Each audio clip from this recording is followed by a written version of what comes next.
नाशिक मध्य विधानसभा मतदारसंघाच्या नवनियुक्त आमदार देवयानी फरांदे यांना भेटण्यासाठी कार्यकर्त्यांची सध्या गर्दी होती आहे। त्यांचं अभिनंदन केलं जात आहे।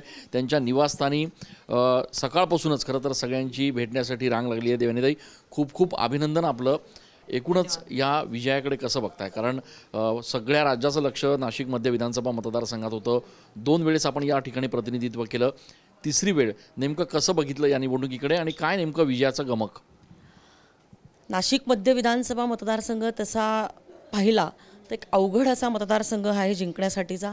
जवळपास 85,000 मुस्लिम समाजाची मतं या मतदारसंघामध्ये आहे। लोकसभेच्या निवडणुकीमध्ये मुस्लिम समाजाच्या मतांचं पूर्णतः पोलरायझेशन झालेलं होतं। तेच पोलरायझेशन आत्ता ह्या विधानसभेच्या निवडणुकीमध्ये विरोधी पक्षाकडे जाताना बघितलं। परंतु मी तुम्हाला सांगते की मतदारसंघामधले हिंदू समाज असेल, दलित असतील, बौद्ध असतील, बाकी आमचे मातंग समाज असेल, चर्मकार समाज असेल, इतर सगळे आदिवासी समाज असेल, ह्या सर्व मतदारांनी माझ्या पाठीशी कौल देत मी केलेला गेल्या 10 वर्षाचा मध्ये केलेला विकास ह्याच्यावरती विश्वास ठेवून त्यांनी मला कौल दिला आणि परत विधानसभेमध्ये पाठवलेला आहे। त्याबद्दल मी माझ्या मध्य विधानसभा मतदारसंघाच्या सगळ्या मतदारांचं मनापासून आभार मानते। बटोगे तो कटोगे या टॅगलाईनचा किंवा या एकूणच प्रचाराचा नेमका कसा फायदा झाला? कारण आपल्या मतदारसंघात खूप मोठ्या प्रमाणात व्हायरल झाले हे सगळे विषय, शेवटच्या घटकापर्यंत पोहोचले असं म्हणत होते। तुमच्या माहितीसाठी सांगते की माझ्या मतदारसंघामध्ये हिंदू आणि मुस्लिम घर लागून आहे आणि असं बघायला मिळतं की गेल्या अनेक दिवसांपासून त्यांच्यातली आक्रमकता जी आहे मुस्लिम समाजामधली ही आपल्याला वाढलेली दिसती आहे।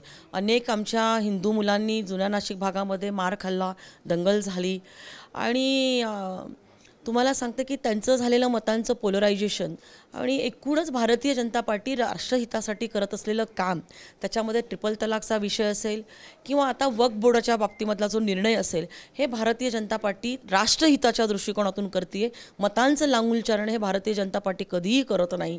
हिंदूंसाठी कुठलाही पर्सनल लॉ नाही आहे, परंतु मुस्लिम पर्सनल लॉ ह्या देशामध्ये आपल्याकडे अस्तित्वामध्ये आहे आणि ह्याच राष्ट्रहिताच्या सगळ्या निर्णयांसाठी भारतीय जनता पार्टी काम करत असल्यामुळे तुम्हाला सांगते की आमच्यापासून हा मतदार आम्हाला मतदान करत नाही आहे आणि तुम्हाला सांगते की जी काही दंगल झाली आणि तेव्हापासून कटोगे तो बटोगे, बटोगे तो कटोगे ही जी काही घोषणा जी आहे ही लोकांनीच तुम्हाला सांगते लोकांपर्यंत पोचवली आणि माझी निवडणूक ही माझी न राहता लोकांची झाली होती आणि लोक हिरिरीने प्रत्येक ठिकाणी त्यांच्या परीने मी तुम्हाला सांगते हजारो तरुण मला जिंकून आणण्यासाठी काम करत होते। मला असं वाटते की ही देशहिताच्या दृष्टिकोनातून खूप महत्त्वाची आणि जमेची बाजू आहे। प्रचाराचा जो स्तर आहे तो खालवलाचं आपण या निवडणुकीत बघितलं। विरोधकांकडनं अगदी खालच्या थराला जाऊन खरं तर प्रचार करण्यात आला।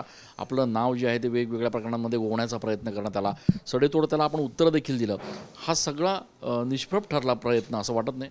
मला मनाला मानसिक त्रास देण्याचा प्रचंड मोठ्या प्रमाणामध्ये प्रयत्न केला।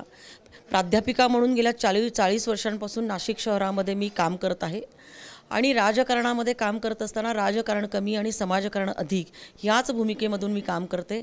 ड्रग्ज जे आहे नाशिकचं, मी ड्रग्ज मुक्त करण्याचं मीच प्रयत्न केलेला आहे आणि तो आपल्याला यशस्वी झालेला देखील दिसतो आहे। परंतु माझ्या विरोधामध्ये प्रचंड अपप्रचार केला गेला।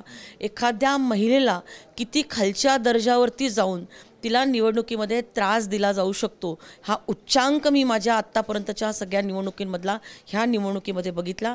मी जवळपास आत्तापर्यंत 6 निवडणुका जिंकलेली आहे आणि ह्या निवडणुकीमधली ही निवडणूक जी आहे ही सगळ्यात खालच्या स्तरावरती आहे। शेवटचा प्रश्न, अगदी क्लिअर मॅन्डेट महायुतीला राज्यात मिळालेला आहे। भाजपचा मुख्यमंत्री व्हावा अशी एक अपेक्षा सगळ्यांकडूनच व्यक्त केली जाते। तुमची काय इच्छा आहे? नक्कीच महाराष्ट्राच्या जनतेने भारतीय जनता पार्टीच्या बाजूने मॅन्डेट दिलेला आहे।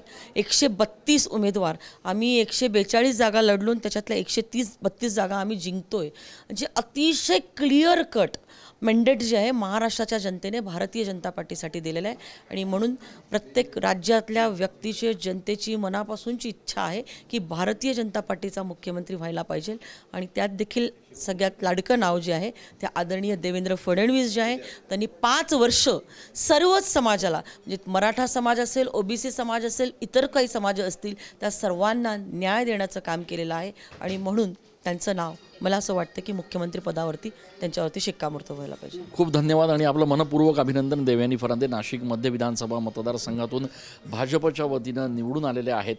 राज्यामध्ये पुन्हा एकदा देवेंद्र फडणवीस मुख्यमंत्री व्हावेत अशी इच्छा देखील त्यांनी या निमित्तानं प्रकट केली आहे. कॅमेरा पर्सन आकाश शेवलेसह मी चंदन पूजाधिकारी, TV9 मराठी.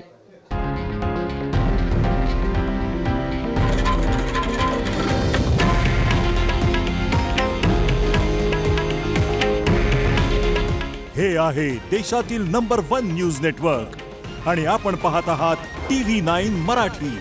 काळजी तुमची, हित महाराष्ट्राचं.